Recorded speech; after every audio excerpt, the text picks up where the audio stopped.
Welcome back to McNulty's Book Corral. This is an episode that I hadn't planned on doing.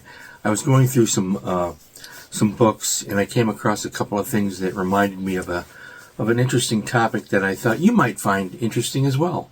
So we're going to take a look at yet another Stephen King book and another book not by Stephen King, a nonfiction book, but let's take a look at 11/22/63. I know I've done a couple of Stephen King episodes in the last year.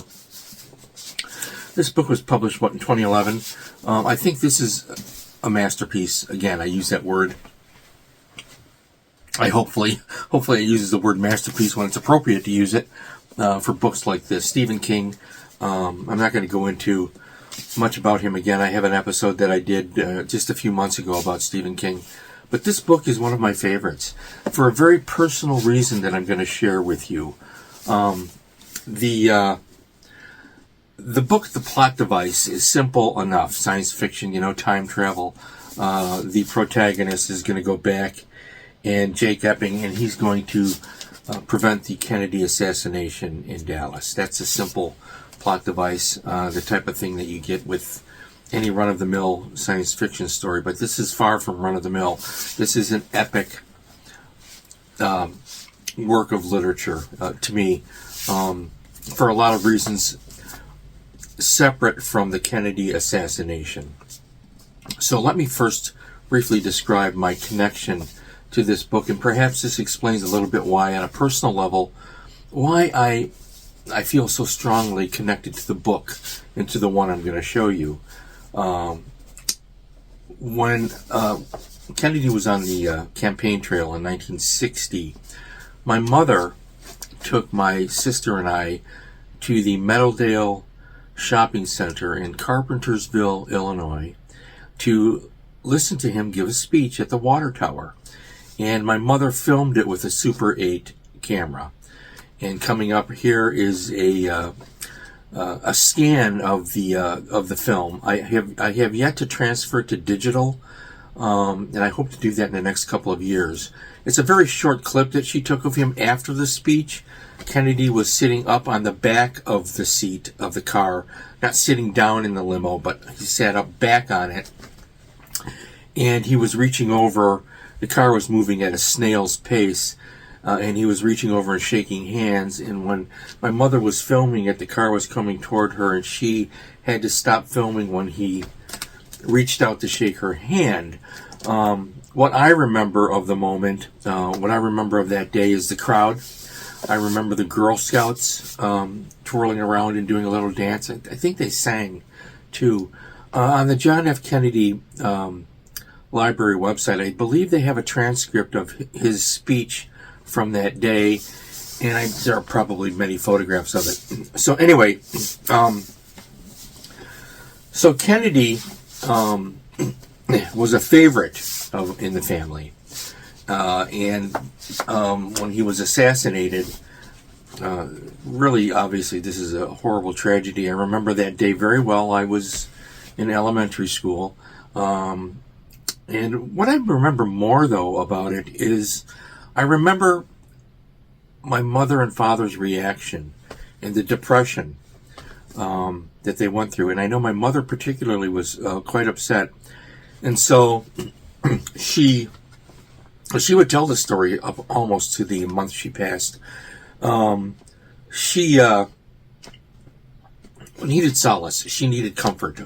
She was confused. Everybody was hurt in the country. So she went to a Catholic church. The church is still standing, although it's no longer a Catholic church. And she encountered, Kennedy was a Catholic, so she was expecting some type of commiseration and commiserate with her and grieve with her, or whatever discussion they would have. And that's not what she encountered. What she encountered with the nuns were just, 2 or 3 extremely vicious, angry women who did not greet her warmly. They were excessively rude to her, and those were her words, and they treated her poorly, and she never forgave them for that. And so anyways, this book brings back those memories, from that day long ago. I think it was October October of 1960. I think it was October 25th. If I'm wrong, I'll put a note down here, flashing across the screen. And I remember it. My sister remembers it. The other neighbors in the block that were there, they remember it clearly, as I do. I was pretty little. I think I was just a couple of weeks shy of my 5th birthday. I remember the crowds. I remember looking at him, and he's talking. Time and memory are funny things. So when I go back and I read the transcript of the speech he gave, I can almost hear his voice that day. Is that a subconscious thing? What is that? I was awful small, but they say that it's all there in our memories. The people that scientists that study this stuff. Who knows? It's not anything that we ever forgot. None of us that were there ever forgot him. And anyways, what makes this book so great is not the time travel gimmick, although that gets us there.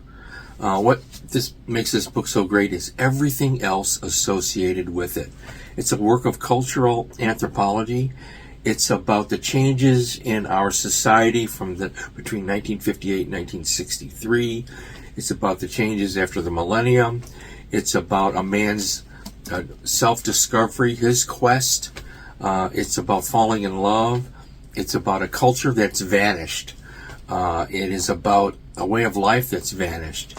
It's about a world that changed dramatically and not necessarily for the better. It is all of those things and more. It is an epic work of literature. Stephen King with this book transcends any type of genre. And I talk a lot about genre in this video series because I promote Westerns and I say they're great, the greatest genre and everything, and they are. But genre, that's just a category we give different types of literature to help us define it better for our own understanding. It's really elusive in a lot of ways. And I suppose in some ways it's meaningless because literature is literature, no matter what the genre is. This is one of those books that will stay with me forever. Really a fantastic work, by Stephen King. I could sit here for the next 10 minutes and praise it. But I wanted to get that out there, and mention that it is very long. And I think most Stephen King fans have read it by now. If you haven't, please read it. Of course, this is my generation. Maybe today's generation can't get there. I don't know. I don't know what the answer is to that. I know Stephen King has a lot of modern readers that love his work, and there's plenty of great reviews of this book. I don't know if they capture the significance of this moment in history, or if I'm sure they can, because they're skilled readers. I'm sure they get the rest of it. But Kennedy was a title change in American politics, and we don't know what would have happened. I think the evidence is there that it would have been a positive thing if he had lived, if Martin Luther King had lived, if Bobby Kennedy had lived, if they hadn't butchered those students at Kent State, in the years later. What we see with Kennedy's assassination is the beginning of a decline in our free culture. So I think, if you're worried about that type of thing, it's there. So in other words, what I'm telling you is that I reacted very strongly to this book. And, I looked at it again. And so I'm going to set it to the side. And I wanted to talk about it in conjunction with a related topic. I decided not to pull out biographies of Kennedy and the assassination theories and all of that. I pretty much at this point in my life believe that Oswald acted alone. I'm not a conspiracy theorist. I will tell you, years and years ago, you grew up in the 60s, as I did. You believe in those conspiracies, and I did believe it for a long time. But you know what? Perhaps with experience, you get a little wisdom, I would hope. And I've kind of set that to the side. I don't think it was a conspiracy. I'm open to the fact that it still could be, but it has to be proven definitively, not speculative.